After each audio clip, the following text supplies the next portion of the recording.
Sydney Malayali radio പുതിയ രൂപവും ഭാവവുമായി online റേഡിയോയായി എത്തുമ്പോൾ ഞങ്ങളുടെ ഏറ്റവും പ്രിയപ്പെട്ട ശ്രോതാക്കളെ നിങ്ങൾക്ക് എല്ലാവർക്കും ഹൃദയം നിറഞ്ഞ സ്വാഗതം. ഞാൻ എമി റോയ്. നമ്മുടെ റേഡിയോയുടെ ഇന്റർനെറ്റ് കമ്പോണന്റ് ലോഞ്ച് ചെയ്ത കേരളത്തിന്റെ മഹാമാന്ത്രികനായ ഗോപിനാഥ് മുതുകാടിനോടൊപ്പം നമ്മൾ കുറച്ചു സമയം ചിലവഴിക്കുകയാണ് ടൈം ടു ടോക്ക് എന്ന ഈ പ്രോഗ്രാമിലൂടെ. ടൈം ടു ടോക്ക് ഒരു പുതിയ പ്രോഗ്രാമാണ്. നമ്മളെ ഇൻസ്പയർ ചെയ്യുന്ന, ഇൻഫ്ലുവൻസ് ചെയ്യുന്ന നമ്മുടെ ചുറ്റുമുള്ള വ്യക്തിത്വങ്ങളെ നമ്മളൊന്ന് പരിചയപ്പെടുന്ന ഒരു ടോക്ക് ഷോ ആണ് time to talk. Time to ടോക്കിലെ ആദ്യത്തെ ഗസ്റ്റ് നമുക്ക് വളരെയധികം പ്രചോദനം ആകുന്ന ഒരു പേഴ്സണാലിറ്റിയാണ് ഗോപിനാഥ് മുതുകാട്. ഒരു സാധാരണ കർഷക കുടുംബത്തിൽ നിന്ന് മലയാളത്തിന്റെ പ്രിയ മാന്ത്രികനും മജീഷ്യൻസ് ഓസ്കർ ഹോൾഡറുമായി ഇദ്ദേഹം ഉയർന്നത് ഇദ്ദേഹത്തിന്റെ ഇച്ഛാശക്തിയും ഹാർഡ് വർക്കും കൊണ്ട് മാത്രമാണ്. ഇദ്ദേഹത്തെ നമുക്കിന്ന് പരിചയപ്പെടാം. നമസ്കാരം ഗോപിനാഥ് മുതുകാട്. നമസ്കാരം. സിഡ്നി മലയാളി റേഡിയോയിലേക്ക് സ്വാഗതം. സന്തോഷം. ഗോപിനാഥ് മുതുകാട് എന്ന് പറഞ്ഞ പേര് നമ്മൾ വിക്കിപീഡിയയിൽ ടൈപ്പ് ചെയ്ത് നോക്കുമ്പോൾ 3 കാര്യങ്ങൾ അതിന്റെ കൂടെ അസോസിയേറ്റ് ചെയ്ത് കാണാം. Magician, escapologist, stunt performer. ഇതിലേതാണ് യഥാർത്ഥ മുതുകാട്, അല്ലെങ്കിൽ ഏതാണ് കൂടുതൽ മുതുകാട് എന്ന് പറയുന്ന ആളോട് അടുത്ത് നിൽക്കുന്നത്? ഞാനും ഒരു കൺഫ്യൂഷനിലാണ് ഇപ്പോൾ ചോദിച്ച സമയത്ത്. കാരണം ഇത്തരം ഒരു ചോദ്യം ഞാൻ ആദ്യമായിട്ടാണ് ജീവിതത്തിൽ കേൾക്കുന്നത്. അതിനേക്കാൾ അപ്പുറം എനിക്ക് പറയാൻ ആഗ്രഹിക്കുന്നത് ഞാനൊരു മനുഷ്യനാണ് എന്നുള്ളതാണ്. അമാനുഷികനല്ല. സ്റ്റേജിൽ മാത്രം പെർഫോം ചെയ്യാൻ ആഗ്രഹിക്കുന്ന, സ്റ്റേജിൽ മാത്രം മാജിക് കാണിക്കാൻ ആഗ്രഹിക്കുന്ന ഒരു സാധാരണ മനുഷ്യനാണ് ഞാൻ. അപ്പോൾ ഒരു മജീഷ്യൻ എന്നതിലപ്പുറം ഒരു മനുഷ്യനായിട്ട് ജീവിക്കാനാണ് കൂടുതൽ ഞാൻ ആഗ്രഹിക്കുന്നത്. പക്ഷേ മാജിക് എന്തിനാണെന്ന് ചോദിച്ചു കഴിഞ്ഞാൽ മാജിക് ഓഡിയൻസിനെ എൻ്റർടൈൻ ചെയ്യാൻ വേണ്ടിയിട്ടുള്ള ഒരു ആർട്ടാണ്. സ്വാഭാവികമായിട്ടും അതിനകത്ത് ഒരുപാട് പരീക്ഷണങ്ങൾ വേണ്ടിവരും. സ്റ്റേജിൽ നമ്മളൊരു പെർഫോമറാണ്, അതേസമയം പുറത്ത് കാണിക്കുന്ന സമയത്ത് ഒരു സ്റ്റണ്ട് പെർഫോമർ എന്ന് പറയുന്ന സമയത്ത് ഹൗദിനി എന്ന് പറയുന്ന വിഖ്യാതനായിട്ടുള്ള ജാലവിദ്യക്കാരൻ്റെ എസ്കേപ്പ് ആക്റ്റുകളിൽ പ്രചോദനം കൊണ്ട് അതിനകത്ത് ഒരുപാട് മോഹങ്ങൾ തോന്നി അത്തരം ജാലവിദ്യകൾ പരീക്ഷിച്ചതിൻ്റെ പേരിലാണ് സ്റ്റണ്ട് പെർഫോമർ എന്നുള്ള രീതിയിൽ അതിനകത്ത് എഴുതിയിരിക്കുന്നത്. അപ്പോൾ ഈ മാജിക് എന്ന് പറയുന്നത് ഇപ്പം നമ്മൾ പലരിൽ നിന്നും പ്രചോദനം ഉൾക്കൊണ്ടിട്ടാണ് ഇങ്ങനെ ഒരു ഫീൽഡിലേക്ക് ഇറങ്ങി തിരിച്ചത് എന്ന് പറഞ്ഞു. അപ്പം മാജിക്കിനെ ഒരു സയൻസ് ആയിട്ടാണോ ആർട്ടായിട്ടാണോ ഗോപിനാഥ് മുതുകാട് എന്ന മജീഷ്യൻ കാണുന്നത്? ഞാൻ കാണുന്ന മാജിക്കിനെ ശാസ്ത്രത്തിൽ അധിഷ്ഠിതമായിട്ടുള്ളൊരു കലയായിട്ടാണ് കാണുന്നത്. മാജിക് മനോഹരമായിട്ടുള്ളൊരു കലയാണ്. പക്ഷേ മാജിക്കിൻ്റെ പിന്നിൽ പ്രവർത്തിക്കുന്നത് ഫിസിക്സ് ഉണ്ട്, കെമിസ്ട്രി ഉണ്ട്, മാത്തമെറ്റിക്സ് ഉണ്ട്, സൈക്കോളജി ഉണ്ട്. ഇത്തരം ശാസ്ത്രശാഖകളുമായിട്ട് സമന്വയിപ്പിച്ചുകൊണ്ട് അവതരിപ്പിക്കുന്ന ഒരു കലയാണ്. പക്ഷേ എപ്പോഴും ഉള്ളൊരു വ്യത്യാസം എന്താണെന്ന് വെച്ച് കഴിഞ്ഞാൽ മജീഷ്യൻസ് ഒരിക്കലും ഇത് പുറത്ത് പറയാറില്ല. മജീഷ്യൻസ് ശാസ്ത്രത്തിൻ്റെ മുമ്പിൽ ഒരു കറുത്ത കർട്ടനിട്ട് മൂടി അതിൻ്റെ മുന്നിൽ അവതരിപ്പിക്കുന്ന ഒരു കലയായിട്ടാണ് കാണിക്കുന്നത്. പക്ഷേ പിന്നിൽ എല്ലാം ശാസ്ത്രമാണ്, ശാസ്ത്രതത്വങ്ങളാണ്. ഇതിലെവിടെയാ ട്രിക്സ് വരുന്നത്? കാരണം സാധാരണ നമ്മൾ മാജിക് ട്രിക്സ് എന്നല്ലേ പറയുന്നത്. അപ്പൊ ഇതിൽ കുറച്ചൊരു ട്രിക്കിംഗ് ഉണ്ടോ? സ്വാഭാവികമായിട്ട് ഞാൻ പറഞ്ഞല്ലോ, ഒരു കറുത്ത കർട്ടനിട്ട് മൂടി എന്ന് പറഞ്ഞാൽ അത് തന്നെ ട്രിക്കാണല്ലോ. പിന്നെ എപ്പോഴും നമ്മളൊരു മാജിക്കിന്റെ ഒരു രഹസ്യം എന്ന് പറയുന്നത് ഇപ്പോൾ അടിയിലേക്ക് പോയി കഴിഞ്ഞാൽ മാജിക്കിന്റെ ബേസ് എന്താണെന്ന് വെച്ച് കഴിഞ്ഞാൽ സ്ലൈറ്റ് ഓഫ് ഹാൻഡ് ആണ്. സ്ലൈറ്റ് ഓഫ് ഹാൻഡ് എന്ന് പറഞ്ഞാൽ കൈയടക്കം. അതായത് കൈപ്പത്തിയുടെ ഉള്ളിൽ ഒതുങ്ങുന്ന വസ്തുക്കളെ കാണികളെ കാണാതെ മറച്ചു വെക്കാൻ വേണ്ടിയിട്ട് മജീഷ്യൻ നേടുന്ന ഒരു കഴിവ്. നൃത്തം അഭ്യസിക്കുന്നത് പോലെ, മ്യൂസിക് അഭ്യസിക്കുന്നത് പോലെ മജീഷ്യൻ നിരന്തരമായ പരിശീലനത്തിലൂടെ നേടിയെടുക്കുന്ന ഒരു കല, അതാണ് മാജിക് എന്ന് പറയുന്നത്. ഇപ്പം നമ്മൾ സാധാരണ ഒരു ആർട്ടിസ്റ്റിനെ നോക്കുമ്പോൾ, ഒരു ഡാൻസർ അല്ലെങ്കിൽ ഒരു ആക്ടർ അല്ലെങ്കിൽ ഒരു റൈറ്റർ, ആരെ നോക്കുമ്പോഴും ആളുകൾ ഒരു റെസ്പെക്റ്റോടുകൂടെ അല്ലെങ്കിൽ ഒരു ഭയങ്കര ഒരു അഡ്മിറേഷനോട് കൂടെ നോക്കുക. പക്ഷെ ഒരു മജീഷ്യനെ എപ്പോഴും ആൾക്കാർ ഇതെന്താണെന്ന് നമ്മൾ കണ്ടുപിടിക്കണം എന്നുള്ള രീതിയിലാണ് നോക്കാറ്. എന്താ അതിനെ കുറിച്ച് പറയാനുള്ളത്? നിങ്ങൾ ചെയ്യുന്നതും ശരിക്കും സയന്റിഫിക് ആയ കാര്യമാണ്. ഒരുപക്ഷെ മറ്റവരെക്കാളും, ഇപ്പോൾ ഒരു ആക്ടറെക്കാളും കൂടുതലൊക്കെ നിങ്ങൾ ട്രെയിൻഡ് ആണ്, പ്രാക്ടീസ് ചെയ്യുന്നുണ്ട്. പക്ഷെ എങ്കിലും നിങ്ങൾ ഇതാണ് പലപ്പോഴും അഭിമുഖീകരിക്കേണ്ടി വരുന്നത്, അല്ലേ? അതൊരു മജീഷ്യൻ എപ്പോഴും നേരിടുന്ന ഏറ്റവും വലിയൊരു വെല്ലുവിളി അത് തന്നെയാണ്. കാരണം നമ്മളിപ്പോൾ ഒരു പാട്ട് കേട്ടുകൊണ്ടിരിക്കുകയാണെങ്കിൽ ആ പാട്ട് പാടിക്കൊണ്ടിരിക്കുന്ന ഗായകന്റെ തൊണ്ടയിടരുത് എന്നുള്ളതാണ് നമ്മുടെ ആഗ്രഹം, അല്ലേ? നൃത്തം ചെയ്തുകൊണ്ടിരിക്കുമ്പോൾ നർത്തകിയുടെ ചുവടുകൾ പിഴയ്ക്കരുത് എന്നാണ് നമ്മുടെ പ്രാർത്ഥന. തീർച്ചയായിട്ടും. പക്ഷേ ജാലവിദ്യ കണ്ടുകൊണ്ടിരിക്കുന്ന സമയത്ത് എപ്പോഴും ഓഡിയൻസ് കാണുന്നത് ഒരു ക്രിട്ടിക് മൂവ്മെന്റ് ആണ്. അപ്പോൾ ഒരു വളരെ ക്രിട്ടിക്കായിട്ട് ഓഡിയൻസ് കാണുന്നത് ഇവന്റെ മാജിക് ഒന്ന് പൊളിഞ്ഞു കിട്ടിക്കഴിഞ്ഞാൽ സന്തോഷം, അതാണ് അവരുടെ ഏറ്റവും വലിയ സന്തോഷം. പക്ഷേ അവിടെയാണ് മജീഷ്യൻ നേരിടുന്ന ഏറ്റവും വലിയ വെല്ലുവിളിയും അവിടെയാണ് മജീഷ്യൻ്റെ ഏറ്റവും വലിയ വിജയവും എന്ന് പറയുന്നത്. അതിനെ അതിജീവിക്കുന്ന സമയത്ത് മജീഷ്യൻ കുറച്ചുകൂടി വിജയിക്കുകയാണ് ചെയ്യുന്നത്. പക്ഷേ ഒരു കാര്യം ഞാൻ പറയാം, അതായത് ഏതൊരു ഓഡിയൻ പ്രോഗ്രാം കണ്ടു കഴിഞ്ഞാലും അവർ അവസാനം ഒരു നിഗമനത്തിലെത്തിക്കഴിഞ്ഞതിന് ശേഷം തിരിച്ചു പോകുക, ഓഡിറ്റോറിയം വിട്ടു പോകുക. അത് ഇങ്ങനെ ആയിരിക്കും, അങ്ങനെ ആയിരിക്കും, ഉത്തരം കിട്ടില്ല, യഥാർത്ഥത്തിൽ ഉത്തരം കിട്ടില്ല. അത് ഒരിക്കലും അവർക്ക് കിട്ടണം എന്ന് ആഗ്രഹമില്ല. പക്ഷേ അവരുടെ മനസ്സിൻ്റെ സ്വന്തം സാറ്റിസ്ഫാക്ഷന് വേണ്ടിയിട്ട്, കാരണം തോറ്റു കൊടുക്കാൻ ആളുകൾക്ക് മടിയാണ് എപ്പോഴും, അല്ലേ? അത് അവൻ്റെ ഈഗോയുടെ പ്രശ്നമാണ്, അല്ലെങ്കിൽ എല്ലാ മനുഷ്യർക്കുള്ള ഈഗോയുടെ പ്രശ്നമാണ്. പക്ഷേ ഈ ഒരു ഈഗോ എത്ര കാലം നമ്മുടെ മനസ്സിലുണ്ടോ അത്ര കാലം നമ്മൾ തോറ്റു കൊടുക്കാൻ നമ്മൾ തയ്യാറാവില്ല. മറ്റൊരാളുടെ വിജയത്തിൽ നമ്മൾ കാണുന്ന അസൂയ, മറ്റൊരാളുടെ വിജയത്തിൽ നമ്മൾ കാണുന്ന നമുക്ക് ഉണ്ടാകുന്ന മാനസികമായിട്ടുള്ള ബുദ്ധിമുട്ടുകൾ, ഉറക്കം വരാത്ത അവസ്ഥ, ഇതൊക്കെ സാധാരണ ജീവിതത്തിൽ നടക്കുന്ന സമയത്ത് വേദിയിലൊരു മജീഷ്യൻ മാത്രമേ ഇങ്ങനെ ഷൈൻ ചെയ്ത് നിൽക്കുകയും മുന്നിലിരിക്കുന്ന ഡോക്ടർമാരും എഞ്ചിനീയർമാരും സയൻറ്റിസ്റ്റുമാരും വലിയ വലിയ ആളുകളൊക്കെ അത്ഭുതപ്പെടുത്തുകയും ചെയ്യുന്ന സമയത്ത് ഓഡിയൻസിൽ സ്വാഭാവികമായിട്ട് വരുന്ന ഒരു ചെറിയൊരു ഈഗോയിൽ തൊടുന്നൊരവസ്ഥയുണ്ട്.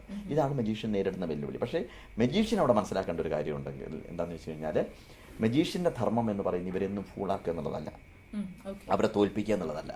മജീഷ്യൻ്റെ ധർമ്മം എന്ന് പറയുന്നത് അവരെ സ്വാഭാവികമായിട്ടും ആസ്വദിപ്പിക്കുക. അതാണ് അവൻ്റെ ജോലി എന്ന് പറയുന്നത്. അവരെ കണ്ടുകൊണ്ടിരിക്കുന്ന 2 മണിക്കൂറോ 1 മണിക്കൂറോ എത്ര സമയമാണെങ്കിൽ അവരെ ആസ്വദിപ്പിച്ച് ചിരിപ്പിച്ച് സന്തോഷിപ്പിച്ച് വിടുക. ഇത് മാത്രമാണ്. അല്ലാതെ ഒരു ഡോക്ടറേക്കാൾ കഴിവുള്ളവനാണ് മജീഷ്യൻ ധരിക്കുന്നതോ ഒരു എഞ്ചിനീയറേക്കാൾ കഴിവുള്ളവനാണ് മജീഷ്യൻ ധരിക്കുന്നതോ, അതൊക്കെ അങ്ങനെ മാന്ത്രികൻ്റെ മനസ്സിലൊരു ഭാഗം വന്നു കഴിഞ്ഞാൽ അവിടെ മജീഷ്യൻ തോറ്റു എന്നുള്ളതാണ് അർത്ഥം. പക്ഷെ ഒരു മജീഷ്യന്റെ ചുറ്റും എപ്പോഴും അങ്ങനത്തെ ഒരു സീക്രറ്റിന്റെ ഒരു ഓറ ഇല്ലേ? ഇപ്പൊ ഞാൻ ഈ ഇന്റർവ്യൂവിന് വേണ്ടിയിട്ട് വരുമ്പോ എന്റെ ഫ്രണ്ട്സ് തമാശയായിട്ടാണെങ്കിലും പറഞ്ഞു, ഗോപിനാഥ് മുതുകാടിനെ ഇന്റർവ്യൂ ചെയ്യാനാണ് പോകുന്നത്, ചിലപ്പോൾ തിരിച്ചു വരുന്ന പട്ടിയായിട്ടായിരിക്കും എന്നൊക്കെ പറഞ്ഞു. അപ്പം അങ്ങനെ ഒരു സംഭവം അതിന്റെ പുറകിലില്ലേ? തീർച്ചയായിട്ടും ഉണ്ട്. ഇപ്പോൾ യാത്ര ചെയ്യുന്ന സമയത്ത് എപ്പോഴും നമ്മൾ നേരിടുന്ന ഒരു രസകരമായിട്ടുള്ള അനുഭവമാണ്. അതൊരു വെല്ലുവിളി എന്ന് പറഞ്ഞുകൂടാ. ചില ട്രെയിൻ യാത്ര ചെയ്യുകയാണെങ്കിൽ, ഇപ്പോൾ ഫ്ലൈറ്റ് യാത്ര ചെയ്യുകയാണെങ്കിൽ, ഇപ്പോൾ എൻ്റെ ട്രൂപ്പിലെ ആർട്ടിസ്റ്റുകളെല്ലാം യൂണിഫോമിലാണ്. അപ്പോൾ ഞങ്ങൾ ഫ്ലൈറ്റിലേക്ക് കയറുന്ന സമയത്ത് സ്വാഭാവികമായിട്ട് എയർ ഹോസ്റ്റസ് ആദ്യം ചോദിക്കുന്നത് ഏതാണ് സംഘം എന്നാണ് ചോദിക്കുന്നത്. അപ്പോൾ ഞാൻ പറയും മാജിക് ട്രൂപ്പാണ്. ഹു ഈസ് ദി മജീഷ്യൻ എന്ന് ചോദിക്കും. അപ്പോൾ ഐ ആം ദി മജീഷ്യൻ എന്ന് പറഞ്ഞു കഴിഞ്ഞാൽ can you do A trick here? ആദ്യത്തെ ചോദ്യം അതാണ്. സ്വാഭാവികമായിട്ട് നമ്മൾ അത്തരം ഒരു മാജിക്കിന് വേണ്ടി എപ്പോഴും മജീഷ്യൻ തയ്യാറായിരിക്കണം. അതാണ് അതിന്റെ തമാശ എന്ന് പറയുന്നത്. പക്ഷെ അതിലൂടെ നമുക്ക് കിട്ടുന്ന ബന്ധങ്ങൾ എന്ന് പറയുന്നത് വളരെ വലുതാണ്. ഒരു യാത്രക്കിടയിൽ, ഒരു ട്രെയിൻ യാത്രയാണെങ്കിൽ പോലും അല്ലെങ്കിൽ ബസ് യാത്രയാണെങ്കിൽ പോലും എവിടെയെങ്കിലും ഹോട്ടലിൽ ചെല്ലുന്ന സമയത്തൊക്കെ കാണിക്കുന്ന കൊച്ചു കൊച്ചു ട്രിക്കുകൾ, അതിലൂടെ ഉണ്ടാകുന്നൊരു ബന്ധം എന്ന് പറയുന്നത് വളരെ വലുതാണ്. കാരണം ആളുകൾക്ക് ഇഷ്ടമാണ്, അത്ഭുതപ്പെടാൻ ഇഷ്ടമാണ്. പിന്നെ എത്ര പ്രായം ചെന്ന ആളുകളായി കഴിഞ്ഞാലും മാജിക്ക് കാണുന്ന സമയത്ത് കുഞ്ഞുങ്ങളാവും, അല്ലേ? അവരുടെ മനസ്സ് കുഞ്ഞുങ്ങളാവും. പണ്ട് എനിക്ക് ഓർമ്മയുണ്ട്, ഗുപ്തൻ നായർ സാറിനോട് മാജിക്കിനെ കുറിച്ച് 2 ലൈൻ എഴുതാൻ വേണ്ടി പറഞ്ഞപ്പോൾ അദ്ദേഹം എഴുതിയത്, അത്ഭുതമാണ് എല്ലാ രസങ്ങളുടെയും ഉത്ഭവസ്ഥാനം എന്നൊരു ഭാരതീയ സിദ്ധാന്തമുണ്ട്. അത്ഭുതം കാണുമ്പോൾ നമുക്ക് ചിത്തവിസ്താരമുണ്ടാകുന്നു. നമ്മുടെ ചിത്തം എപ്പോൾ വിസ്തൃതമാകുന്നുവോ അപ്പോൾ നാം കുഞ്ഞുങ്ങളെ പോലെയാവുന്നു എന്നുള്ളതാണ്.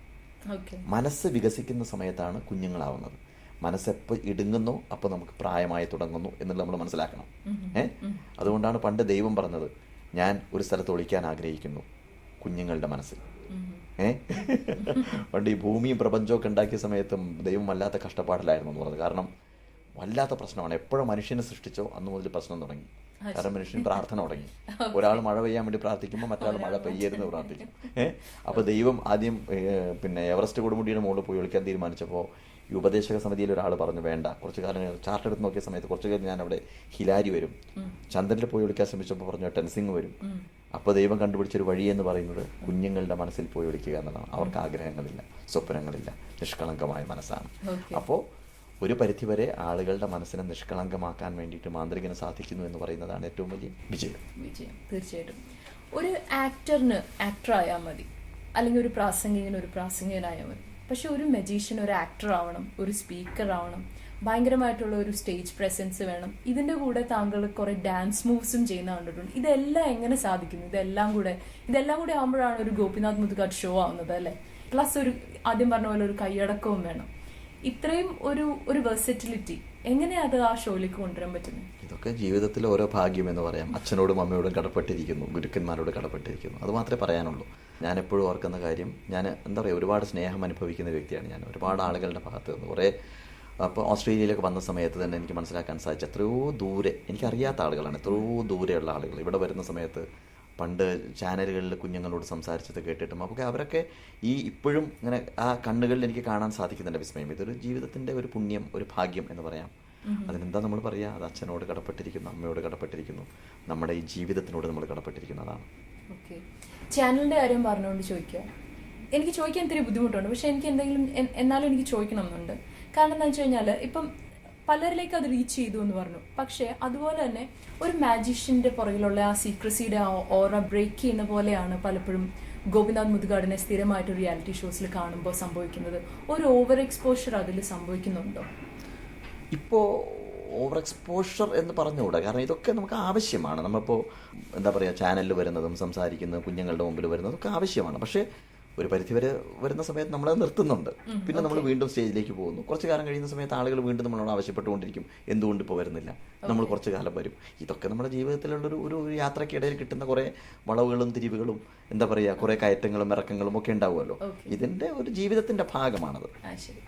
ഇനി എങ്ങനെ ഈ മാജിക്കിലേക്ക് വന്നതെന്ന് ചെറുതായി ഒന്ന് ബ്രീഫായിട്ട് പലയിടത്തും പറഞ്ഞിട്ടുണ്ടാവും, ധാരാളം പറഞ്ഞിട്ടുണ്ട്. എങ്കിലും ഒരു പക്ഷേ ഞാൻ പറയുന്നതിൽ സന്തോഷമുള്ളൂ. കാരണം ഞാൻ കവളമുക്കട്ട എന്ന് പറയുന്ന ഒരു ഗ്രാമത്തിലാണ് ജനിച്ചത്, ഒരു കുഗ്രാമം എന്ന് പറയാം. മലപ്പുറം ജില്ലയിലാണ്, നിലമ്പൂരിനടുത്താണ്. അവിടെ എൻ്റെ അച്ഛനൊരു സാധാരണ ഒരു കന്നുകൂട്ടുകാരനായിരുന്നു. അച്ഛന് വിദ്യാഭ്യാസം ഉണ്ടായിരുന്നില്ല.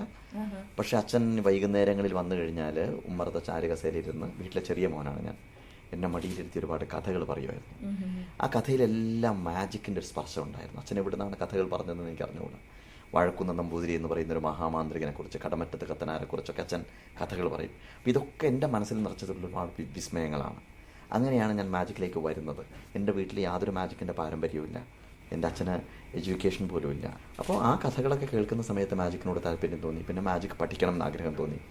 അങ്ങനെ ഒരു ഗുരുവിനെ കണ്ടെത്തി, RK മലയത്ത് എന്ന് പറയുന്നൊരു മജീഷ്യൻ, അദ്ദേഹത്തിൻ്റെ കീഴിൽ പഠിച്ചു. പിന്നെ ഈ വാഴക്കുന്ന നമ്പൂതിരി എന്ന് പറയുന്ന ഇന്നുവരെ ഒരു പക്ഷേ ഇന്ത്യ കണ്ടിട്ടുള്ള ഏറ്റവും വലിയ ഗുരു, അദ്ദേഹത്തിൻ്റെ അടുത്ത് പോയി ജാലവിദ്യ പഠിച്ചു.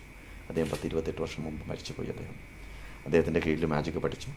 അങ്ങനെ പതുക്കെ മാജിക്കിലേക്ക് വന്നതാണ്. ഞാൻ കുറേ ഉത്സവ ഷോസ്, ടെൻറ്റ് ഷോസ്, സ്കൂൾ ഷോസൊക്കെ നടത്തി, 50 പൈസ ടിക്കറ്റ് വെച്ചൊക്കെ ഷോ നടത്തി പതുക്കെ നടന്നു കയറിയതാണ് ഈ രംഗത്ത്. ശരി. അപ്പൊ അച്ഛന്റെ ആ കഥ പറച്ചിലിന്റെ ആ സുഖത്തിൽ നിന്ന് വന്നതാണ് മാജിക്കിലേക്ക് എന്നാണ് പറയുന്നത്. പക്ഷെ കഥ പറയാനായിട്ട് സാധാരണ എല്ലാവരും തിരഞ്ഞെടുക്കുന്ന മീഡിയം ഒന്നെങ്കിൽ റൈറ്റർ ആവുക, അല്ലെങ്കിൽ ഇപ്പോൾ ഒരു സിനിമ പിടിക്കുക, അങ്ങനെയൊക്കെയാണല്ലോ. അതിന് വളരെ അൺയൂഷ്വൽ ആയിട്ടുള്ള ഒരു വഴി കൂടെ നടക്കാൻ എന്തായിരുന്നു അതിന്റെ ഒരു പ്രചോദനം? ഞാൻ പറഞ്ഞല്ലോ, അച്ഛൻ്റെ കഥകളിൽ എന്തുകൊണ്ടാണെന്ന് അറിയില്ല, ഈ രാമായണത്തിലെയും മഹാഭാരതത്തിലെയും കഥകളൊന്നും അല്ല അച്ഛൻ എനിക്ക് പറഞ്ഞു തന്നത്. അച്ഛൻ പറഞ്ഞ കഥകളിൽ മുഴുവൻ മാജിക്കായിരുന്നു, വിസ്മയങ്ങളായിരുന്നു.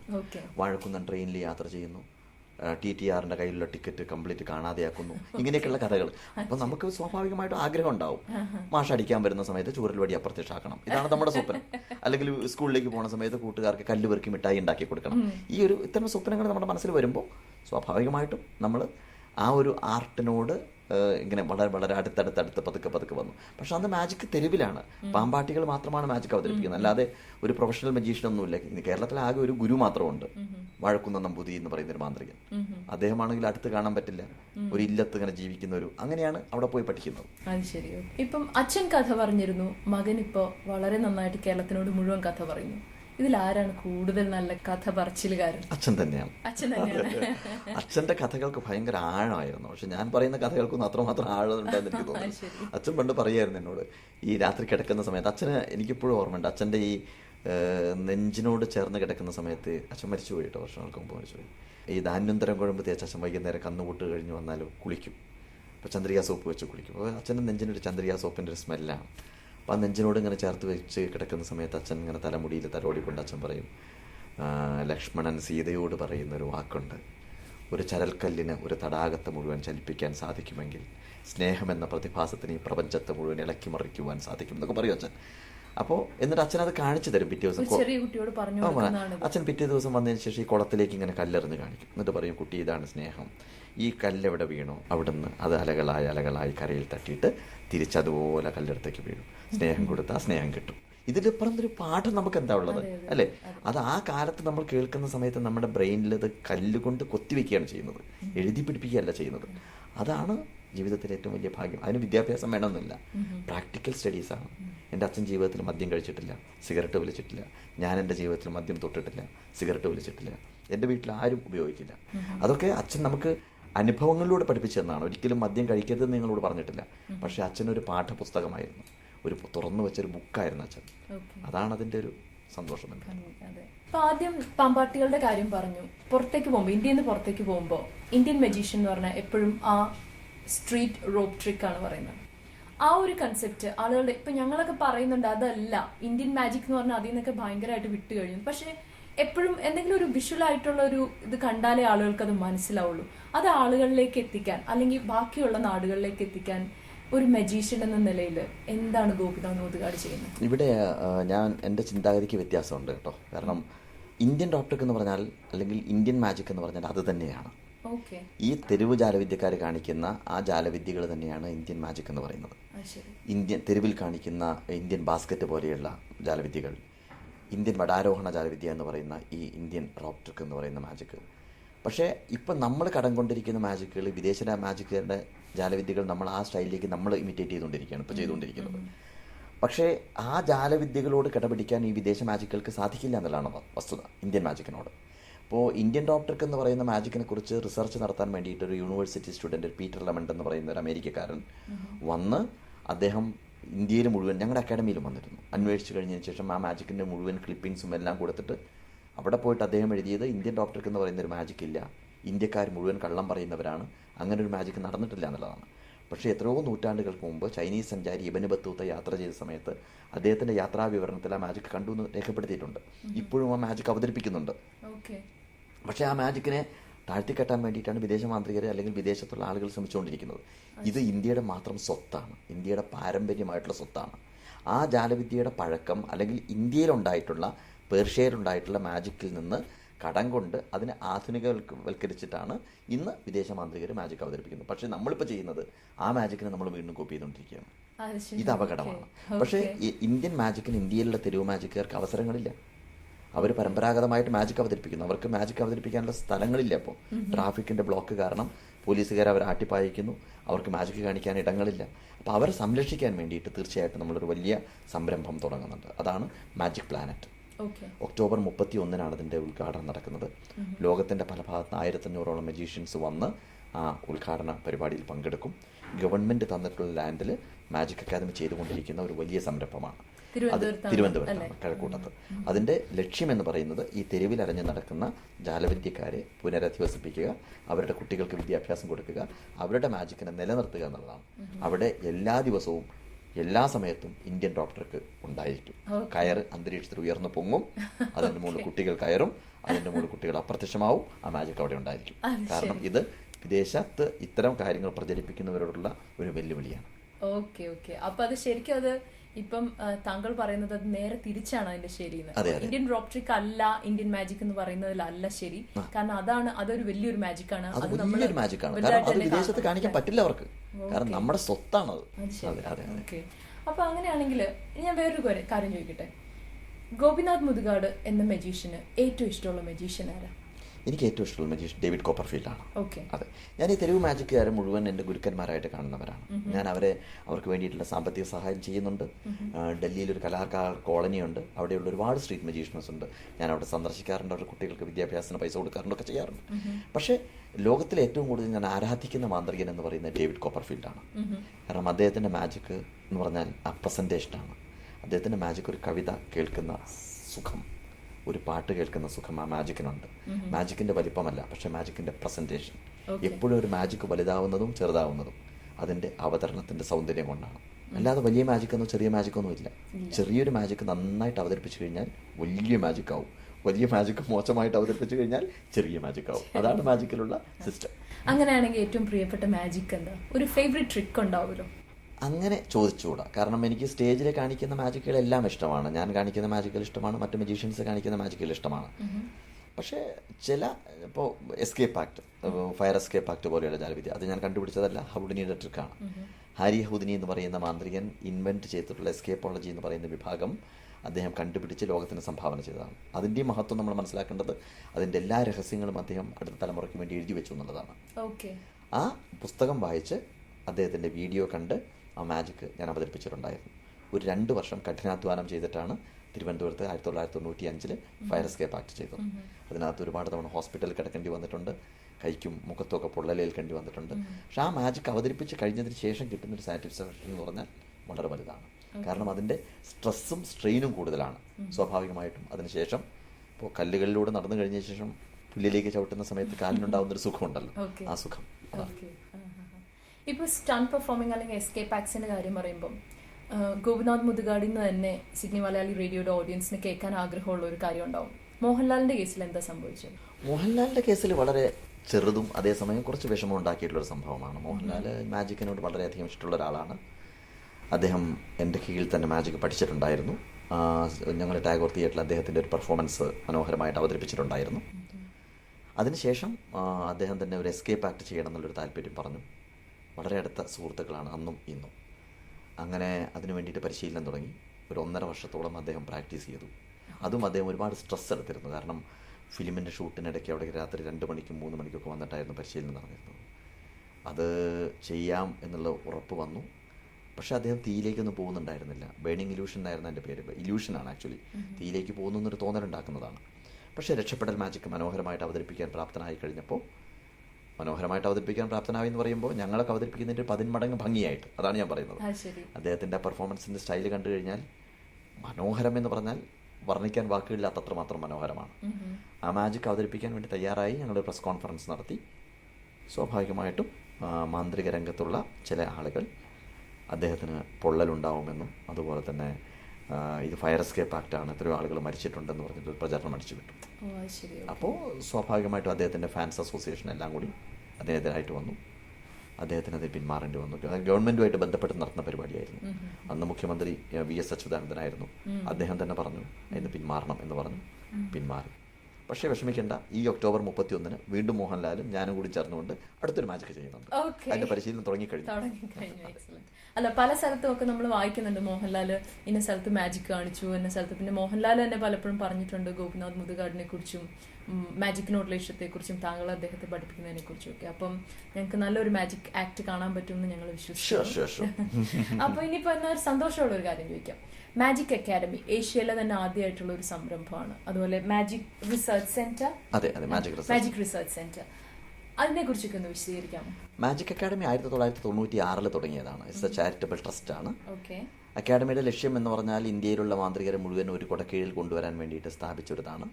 അതിലപ്പുറം ഈ അന്ധവിശ്വാസങ്ങൾക്കെതിരെ പടപൊരുതാൻ വേണ്ടിയിട്ടുള്ള ഒരു സ്ഥാപനമാണ്.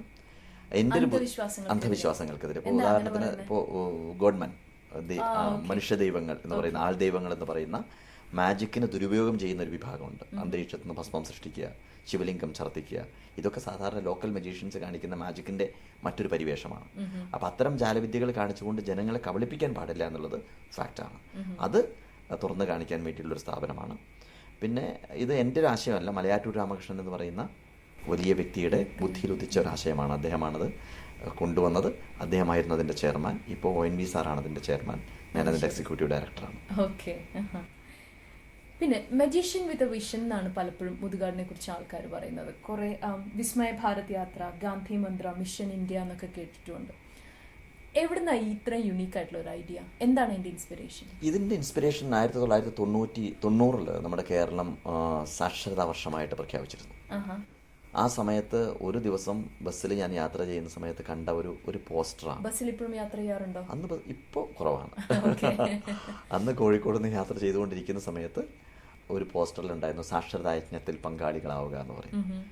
അപ്പോഴാണ് മാജിക്കിന് ഇതിന് കൂട്ടിക്കൂടി എന്നൊരു തോന്നൽ. അന്ന് മലപ്പുറം ജില്ലയിൽ കളക്ടർ PK മൊഹന്തി എന്ന് പറയുന്ന ഒരാളാണ്. അദ്ദേഹത്തോട്, എനിക്കറിയില്ലായിരുന്നു, അദ്ദേഹത്തോട് പോയിട്ട് ഈ വിഷയം അവതരിപ്പിച്ചു. അദ്ദേഹം പറഞ്ഞു, കാണിക്കാൻ പറഞ്ഞു. ഞാൻ ചില മാജിക്കുകളൊക്കെ തട്ടിക്കൂട്ടി അവതരിപ്പിച്ചു. അക്ഷരം പഠിപ്പിക്കുക എന്നുള്ള മെസ്സേജ് കൊടുക്കാൻ വേണ്ടിയിട്ട്. അത് ക്ലിക്കായി. അങ്ങനെ അത് മലപ്പുറം ജില്ലയിൽ മുഴുവൻ അവതരിപ്പിച്ചു. ഗവൺമെന്റ് ലെവലിൽ വന്നു. ആദ്യമായിട്ട് ഗവൺമെന്റിന്റെ ഫയലിൽ മാജിക് എന്ന് പറയുന്നൊരു പദം എഴുതി ചേർത്തു. നായനാർ ചീഫ് മിനിസ്റ്റർ ആയിരിക്കുന്ന സമയത്ത് വളരെ മനോഹരമായിട്ട് സംസ്ഥാനത്തുടനീളം നടത്തി. അപ്പോൾ എനിക്ക് തോന്നി മാജിക് നല്ലൊരു വിഷയമാണ്. കാരണം ആളുകളോട് പറയേണ്ടത് പറയാൻ ഉപയോഗിക്കാവുന്ന ഏറ്റവും നല്ലൊരു കലയാണ്. അതുകൊണ്ട് ഇത് ഉപയോഗിക്കണം എന്ന് തോന്നി. പിന്നീട് ഒരുപാട് വിഷയങ്ങൾ, കാരണം ബാബറി മസ്ജിദ്, രാമജന്മഭൂമി പ്രശ്നം വന്നപ്പോൾ മദ്യത്തിന് മയക്കുമരുന്നിനെതിരെയുള്ള അവയർനെസ് പ്രോഗ്രാം സ്റ്റോപ്പ് സാഡ് എന്ന് പറയുന്ന ഒരു പരിപാടി. പിന്നെ ഇപ്പോൾ പറഞ്ഞിട്ടുള്ള യാത്രകൾ, ഇന്ത്യ യാത്ര 4 തവണ ഞങ്ങൾ നടത്തി ദേശീയോദ്ഗ്രഥനം പ്രചരിപ്പിക്കാൻ വേണ്ടിയിട്ട്. വിസ്മയ ഭാരത യാത്ര, ഗാന്ധി മന്ത്ര, വിസ്മയ സ്വരാജ് യാത്ര, മിഷൻ ഇന്ത്യ, ഇങ്ങനെ 4 യാത്രകൾ നടത്തി. ഇതിന്റെയൊക്കെ എക്സ്റ്റൻഷൻ പുറത്തേക്കും പോയിട്ടുണ്ടല്ലേ? പിന്നെ മസ്കറ്റിൽ ഗവൺമെന്റ് ആവശ്യപ്പെട്ട അനുസരിച്ച് മദ്യത്തിന് മയക്കുമരുന്നിനെതിരെ അവിടെ ഒരു പ്രോഗ്രാം നടത്തി, ഡ്രഗ്സിനെതിരെയുള്ള ഒരു പ്രോഗ്രാം നടത്തി. അങ്ങനെ അതൊരു വലിയ എക്സ്പീരിയൻസ് ആണ് കേട്ടോ. അത്തരം ഇപ്പോൾ നമ്മൾ സാധാരണ സ്റ്റേജിൽ ചെയ്യുന്ന സമയത്ത് കിട്ടുന്നതിനേക്കാൾ കൂടുതൽ സാറ്റിസ്ഫാക്ഷൻ ഇത്തരം ഷോസ് നടത്തുന്ന സമയത്ത് നമുക്ക് കിട്ടുന്നുണ്ട്. ഇന്ത്യയിൽ നിന്നുള്ള വേറെ ഒരു മജീഷ്യനും ഷെയർ ചെയ്യാനില്ലാത്ത ഒരു എക്സ്പീരിയൻസ് ഗോപിനാഥ് മുതുകാടിന് ഷെയർ ചെയ്യാനുണ്ട് ഞങ്ങളോടല്ലേ? മജീഷ്യൻസ് ഓസ്കർ കിട്ടിയ കാര്യം എങ്ങനെയായിരുന്നു എക്സ്പീരിയൻസ്? ലോകമെമ്പാടും താങ്കളുടെ മാജിക്കിനെ അംഗീകരിച്ചപ്പോൾ എന്താ താങ്കൾക്ക് തോന്നിയത്? ഞാൻ പ്രതീക്ഷിക്കാതെ കൈവന്ന ഒരു അസുലഭ സൗഭാഗ്യമാണ്. അഡ്രസ് തന്നെ അങ്ങനെയാണ് അല്ലേ? പുറത്തേക്ക് ഇറങ്ങുമ്പോൾ മജീഷ്യൻസ് ഓസ്കർ കിട്ടിയ ആളാണ്. അതെ. അത് ഒട്ടും പ്രതീക്ഷിക്കാതെ വന്നൊരു സംഭവമാണ്. പക്ഷേ ഇന്ത്യയിൽ നിന്ന് അത് അവിടുത്തെ ഒരു സംഘടന ഉണ്ടായിരുന്നു. ആ സംഘടന പലതവണ എൻ്റെ പേര് അയച്ചിട്ടുണ്ടായിരുന്നു. പക്ഷെ എനിക്ക് കിട്ടിയത് മാജിക്കിൻ്റെ പെർഫോമൻസിനൊന്നും അല്ല കേട്ടോ. എനിക്ക് കിട്ടിയിട്ടുള്ളത് ഇത്തരം മാജിക് ഒരു മിഷനായിട്ട് എടുത്തതിൻ്റെ പേരിലാണ് എനിക്ക് കിട്ടിയിട്ടുള്ളത്. അപ്പോൾ അത് അമേരിക്കയിലുള്ള ഒരു വലിയ സംഘടനയാണ്. അവർ വോട്ടിങ്ങിലൂടെ തിരഞ്ഞെടുത്ത സമയത്ത് അങ്ങനെ ഒരു ലോകത്ത് അങ്ങനെ ഒരു സംഭവം ഇല്ല. ഇങ്ങനെ ഒരു മാജിക്കിന് ഇത്തരം ഒരു വിഷയമാക്കിക്കൊണ്ട് അവതരിപ്പിക്കുന്ന ഇത്രമാത്രം യാത്രകൾ നടത്തുകയും ചെയ്തിട്ടുള്ള ഒരു മജീഷ്യൻ ഇല്ല. സ്വാഭാവികമായിട്ടും അവർക്ക് തിരഞ്ഞെടുക്കണം തോന്നി. അത് ഡൽഹിയിൽ വന്നിട്ട് ഫ്രാൻസ് ഹരാരെ എന്ന് പറയുന്ന ഒരു മജീഷ്യൻ അനൗൺസ് ചെയ്തു. ചാനലിൽ സ്ക്രോളിംഗ് വരുന്ന സമയത്താണ് ഞാൻ അറിയുന്നത്. എനിക്ക് ഫോൺ വന്നിട്ടാണ് അറിയുന്നത്. എനിക്ക് ഫോൺ വന്നിട്ടാണ് എന്നോട് പറഞ്ഞു ചാനൽ വെച്ച് നോക്കാൻ പറയുമ്പോഴാണ് ഞാൻ ഈ സാധനം അറിയുന്നത്. അപ്പോൾ അത് ശരിക്കും സ്റ്റണ്ടായിപ്പോയി. ഷോക്കായിരുന്നു.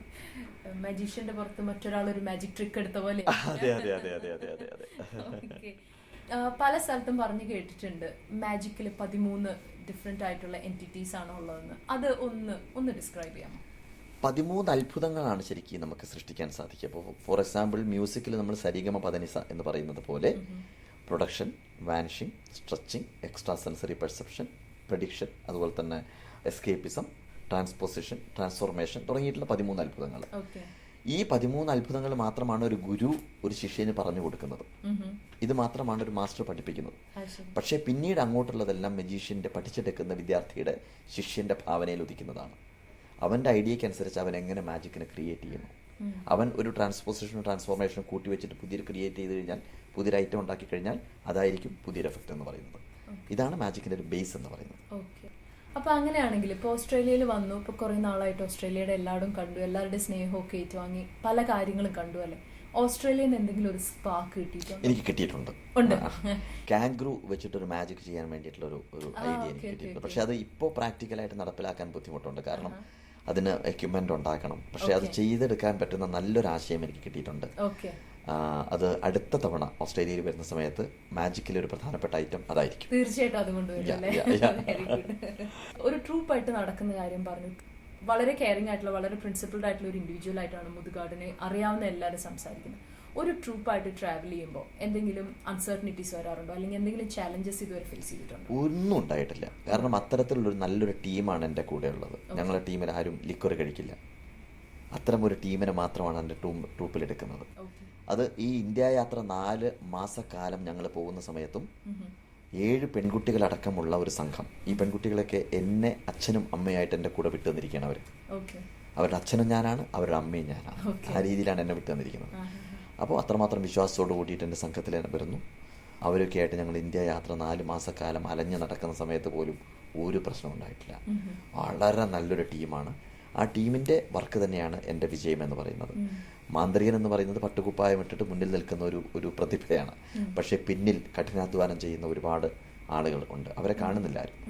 അവരാണ് ഇതിൻ്റെ എന്താ പറയുക ബാക്ക് ബോൺ എന്ന് പറയുന്നത്. തീർച്ചയായിട്ടും അവരുടെ ഒരു സപ്പോർട്ടോട് കൂടിയിട്ട് മാത്രമാണ് എനിക്ക് ഇത്രയും മനോഹരമായിട്ട് പെർഫോം ചെയ്യാൻ പറ്റുന്നത്. എല്ലാവർക്കും ചോദിക്കാൻ ആഗ്രഹമുള്ള കാര്യം തന്നെയാണ് എനിക്കും ഇനി ചോദിക്കാനുള്ളത്. ഓഡിയൻസിൽ ഒരാളായിട്ട്, സംശയത്തോടെ നോക്കുന്ന ഒരാളായിട്ട് തന്നെ ചോദിക്കാനുണ്ട്. മിസ്റ്റേക്സ് പറ്റാറുണ്ടോ? തീർച്ചയായിട്ടും ഒരുപാട് പറ്റിയിട്ടുണ്ട്. ഓസ്ട്രേലിയയിൽ വന്നിട്ട് ഭാഗ്യം കൊണ്ടൊന്നും പറ്റിയില്ല. ഒരുപാട് പറ്റാറുണ്ട്. ഒരുപാട് അബദ്ധങ്ങൾ പറ്റിയിട്ടുണ്ട്. പക്ഷേ മജീഷ്യന്റെ ഭാഗത്ത് നിന്ന് എപ്പോഴും നമ്മൾ ശ്രദ്ധിക്കേണ്ട ഒരു കാര്യം, ഒരു മാജിക്ക് ഇന്നതാണ് അതിന്റെ എഫക്റ്റ് എന്ന് പറഞ്ഞുകൊണ്ടല്ല നമ്മൾ തുടങ്ങുന്നത്. നമ്മുടെ കയ്യിലൊരു സാധനം എടുത്തു, നമ്മളൊരു പെട്ടി കാണിച്ചു, അല്ലെങ്കിൽ നമ്മളൊരു സാധനം കാണിച്ചു കഴിഞ്ഞതിന് ശേഷം മാജിക്കിലേക്ക് തുടങ്ങുന്നു. ഇവിടെ നമ്മൾ പോകേണ്ട വഴിക്കല്ല പോകുന്നതെന്നുണ്ടെങ്കിൽ പോകുന്ന വഴിക്ക് അതിനെ യാത്ര ചെയ്യിപ്പിക്കാൻ വേണ്ടിയുള്ള ഒരു തന്ത്രം മാന്ത്രികനെ മെനഞ്ഞെടുക്കാറുണ്ട് സാധാരണ. അതുകൊണ്ട് അത് ഓഡിയൻസ് അറിയില്ല. അത് നമ്മൾ എന്താ പറയുക, ബൈ എക്സ്പീരിയൻസ് നമുക്ക് പറ്റുള്ളൂ. ഒരുപാട് തവണ നമ്മൾ ഇങ്ങനെ അബദ്ധങ്ങൾ പറ്റുമ്പോൾ എപ്പോഴും നമ്മൾ വീണെടുത്തുന്നാണല്ലോ നമ്മൾ എണീക്കാൻ പഠിക്കുന്നത്. അതെ അതെ. അപ്പൊ അത് കവർ അപ്പ് ചെയ്യാനുള്ള ഒരു സ്കില്ലും കൂടി ഡെവലപ്പ് ചെയ്തെടുത്തിട്ടുണ്ട്. ഡെഫിനറ്റ് അത് വേണം. ഏതൊരു മാന്ത്രികനും വേണം. അത് വേണം. അതെങ്ങനെയാണെന്ന് ഞങ്ങളോടൊന്ന് വെളിപ്പെടുത്താമോ? അല്ല, അത് ഞാൻ പറഞ്ഞില്ലേ, നമ്മളിപ്പോൾ ഒരു കുഞ്ഞായിരിക്കുന്ന സമയത്ത് എങ്ങനെയാണ് ആ കുഞ്ഞിനോട് നിങ്ങളിപ്പോൾ എങ്ങനെയാണ് നടക്കുന്നതെന്ന് വെച്ചാൽ കുട്ടിക്ക് എന്ത് ഉത്തരം പറയാൻ പറ്റും? ഒന്നും പറയാൻ പറ്റില്ല. ഞാൻ വീണു, വീണ്ടും എണീറ്റു, വീണ്ടും വീണു, വീണ്ടും എണീറ്റു, അങ്ങനെ കുട്ടി നടക്കാൻ പഠിച്ചു അല്ലേ? ഇതുപോലെ മാന്ത്രികനും പതുക്കെ വീണ് പഠിക്കുന്നു. അതാണ്. എന്നും പഠിച്ചുകൊണ്ടേയിരിക്കുകയാണ്. തീർച്ചയായിട്ടും എന്നും പഠിച്ചുകൊണ്ടിരിക്കുകയാണ്. എന്നും പ്രാക്ടീസ് ചെയ്യണം. അറ്റ്ലീസ്റ്റ് നമ്മുടെ കൈയുടെ ആ വഴക്കങ്ങൾ എങ്ങനെ എല്ലാ ദിവസവും നമ്മൾ പ്രാക്ടീസ് ചെയ്യണം. അപ്പം ഓസ്ട്രേലിയയിൽ വന്നിട്ട് എന്താ എക്സ്പീരിയൻസ്? വളരെ നല്ല എക്സ്പീരിയൻസ് ആണ്. കാരണം എനിക്ക് ഏറ്റവും ഇഷ്ടപ്പെട്ട കാര്യം എന്താ വെച്ച് കഴിഞ്ഞാൽ, ഇവിടെ ആളുകൾ വളരെ അങ്ങനെ ഒരു സാധാരണ ഇപ്പോൾ ഉപയോഗിക്കുന്ന വാക്കാണ് ജാഡ എന്ന് പറയുന്നുണ്ടല്ലോ, അതില്ലാത്ത ആളുകളാണ് എനിക്ക് തോന്നിയിട്ടുള്ളത്. പലപ്പോഴും മറ്റു രാജ്യങ്ങളിൽ, ചില രാജ്യങ്ങളിലൊക്കെ പോകുന്ന സമയത്ത് നമുക്ക് തോന്നിയിട്ടുള്ളത് വളരെ പഴക്കം ചെന്ന ആളുകളായിരിക്കും. അതുകൊണ്ട് അവരുടെ ഒരു രീതി ചിലപ്പോൾ നമുക്ക് ഇഷ്ടപ്പെടാത്ത പലതും ഉണ്ടാകും. കാരണം അവർ ആ ഒരു വെസ്റ്റേൺ കൾച്ചറിലേക്ക് മാറിക്കഴിഞ്ഞു. പക്ഷെ ഇപ്പോഴും ആ ഒരു മലയാളത്തിൻ്റെ നന്മ അല്ലെങ്കിൽ നമ്മുടെ ആ ഒരു മണ്ണിൻ്റെ മണം ഇപ്പോഴും കൊണ്ട് നടക്കുന്ന ആളുകളായിട്ടാണ് എനിക്ക് തോന്നിയിട്ടുള്ളത്. ഇത് ഞാൻ ഇപ്പോൾ അഡ്ലൈഡിൽ പോയി, ബ്രിസ്ബനിൽ പോയി, മെൽബണിൽ പോയി, സിഡ്നിയിൽ വന്നു. പക്ഷെ എല്ലാ സ്ഥലത്തും കണ്ടിട്ടുള്ളത് ഇത് തന്നെയാണ്. അതൊരു വലിയ സന്തോഷമായിട്ട് എനിക്ക് തോന്നുന്നു. എൻ്റെ ഒരു പ്രാർത്ഥന അതാണ്. എത്ര കാലം കഴിഞ്ഞാലും ഈ നന്മ വിട്ടുപോവാതെ, ഞാൻ പറയുന്നത് മറ്റുള്ളവർക്ക് തിന്മയാണെന്നല്ല പറയുന്നത് ഞാൻ, പക്ഷേ നമുക്കെപ്പോഴും ഒരു നെസ്റ്റാൾജിക് ഇതുണ്ട്. നമുക്ക് അമ്മ എന്ന് പറയുന്നത് പ്രധാനപ്പെട്ടതാണ്, അല്ലേ? എവിടെ എത്തിക്കഴിഞ്ഞാലും, എവറസ്റ്റ് കൊടുമുടിയുടെ മുകളിൽ കയറി കഴിഞ്ഞാലും അമ്മ എന്ന് പറയുന്നത് അമ്മ തന്നെയാണ്, അല്ലേ? അപ്പോൾ ആ ഒരു മണ്ണ്, നമ്മുടെ നന്മ, നമ്മുടെ മലയാളത്തിൻ്റെ കുറേ നന്മകളുണ്ട്. ആ നന്മകൾ വിട്ടുപോകാതെ ഇവിടുത്തെ നന്മകളെ സ്വീകരിക്കാനും അതിനെ പ്രതിഫലിപ്പിക്കാനും സാധിക്കുകയാണെങ്കിൽ അത് മഹത്തരമായിരിക്കും. ഓക്കെ, അപ്പോൾ ഇനി എന്നാ ഓസ്ട്രേലിയയിലേക്ക് ഞങ്ങൾക്ക് പ്രതീക്ഷിക്കാവുന്നത്? വരും, തീർച്ചയായിട്ടും വരും. കാരണം ഇവിടുത്തെ ഓഡിയൻസ് അത്രമാത്രം പ്രോഗ്രാം ഇഷ്ടപ്പെട്ടു എന്നുള്ളതാണ് എനിക്ക് കിട്ടിയുള്ള റിപ്പോർട്ട്. എല്ലാവരും വളരെ മനോഹരമായിട്ട്, ഓർഗനൈസേഴ്സ് എല്ലാം വളരെ ഹാപ്പിയാണ്. പിന്നെ ഞങ്ങൾ ചെന്ന സ്ഥലങ്ങളിലെല്ലാം സംഘാടകർ നല്ല ലവിങ് ആയിരുന്നു. അതുകൊണ്ട് എപ്പോഴും ഞങ്ങൾക്ക് കടന്നു വരാം. ഇപ്പോൾ എന്താ പറയുക, വീട് വിട്ടാൽ മറ്റൊരു വീടെന്ന് പറയുന്നത് പോലെ, രാജ്യം വിട്ടാൽ മറ്റൊരു രാജ്യം എന്ന് പറയുന്നത് പോലെ, ഒരു പക്ഷേ ഇന്ത്യ വിട്ടാൽ ഓസ്ട്രേലിയയിലേക്ക് വരാൻ വേണ്ടിയിട്ട് സന്തോഷമുണ്ട്. നല്ല അനുഭവങ്ങളായിരുന്നു. Okay, very good. ഞങ്ങൾക്ക് വളരെ സന്തോഷമുണ്ട്. ഭയങ്കര നല്ല റെസ്പോൺസാണ്. എല്ലാവർക്കും ഒത്തിരി ഇഷ്ടപ്പെട്ടു. ഭയങ്കര സന്തോഷമുണ്ട് നാട്ടിൽ നിന്ന് വന്നിട്ട് ഇവിടെ വന്ന് ഇങ്ങനെയൊരു പെർഫോമൻസ്, ഇത്രയും നല്ലൊരു ഷോ കാണാനും ഒക്കെ സാധിച്ചാലും എല്ലാവർക്കും ഭയങ്കര സന്തോഷമുണ്ട്. അപ്പോൾ താങ്ക് യു വെരി മച്ച്. വളരെ സന്തോഷം. കാരണം ഇത് ഒരുപാട് മലയാളികൾ കേൾക്കും ഇത്, അല്ലേ? തീർച്ചയായിട്ടും. എനിക്ക് ഓരോ മലയാളിയുടെയും വീട്ടിൽ പോകണമെന്ന് ആഗ്രഹിക്കുന്ന ഒരാളാണ് ഞാൻ. ഓരോരുത്തരെയും പരിചയപ്പെടണമെന്ന് ആഗ്രഹിക്കുന്ന ഒരാളാണ്. സാധിക്കില്ലല്ലോ, അതിന് മാജിക്കൊന്നും ഇല്ല. അപ്പോൾ പക്ഷേ അതിൻ്റെ ഒരു മാജിക്കാണിത്. ഞാൻ ഈ റേഡിയോയിലൂടെ സംസാരിക്കുന്ന സമയത്ത് ഒരുപാട് മലയാളികൾ അത് കേൾക്കുന്നു. അവരുടെ മനസ്സിലേക്ക് എനിക്ക് ഇറങ്ങിച്ചെല്ലാൻ സാധിക്കുന്നു. അവരുടെ സ്നേഹം എനിക്ക് പങ്കുവയ്ക്കാൻ സാധിക്കുന്നു. ഇതിന് വലിയ ഭാഗ്യം ഇല്ല. അതുകൊണ്ട് ഇത്തരം ഒരു അവസരം ഒരുക്കി തന്നതിന് ഒരുപാട് നന്ദി. Thank you. ശ്രീ ഗോപിനാഥ് മുതുകാട് നമ്മുടെ കൂടെ ഷെയർ ചെയ്ത പോസിറ്റീവായ ചിന്തകൾക്ക് നമ്മുടെ ജീവിതത്തിൽ മാറ്റങ്ങൾ ഉണ്ടാക്കാൻ സാധിക്കട്ടെ എന്ന് ആഗ്രഹിക്കുകയും അതോടൊപ്പം അദ്ദേഹത്തിന് എല്ലാ ആശംസകളും ഭാവുകങ്ങളും നേരുകയും ചെയ്യുന്നു. Signing off from Time to Talk, Emi Roy.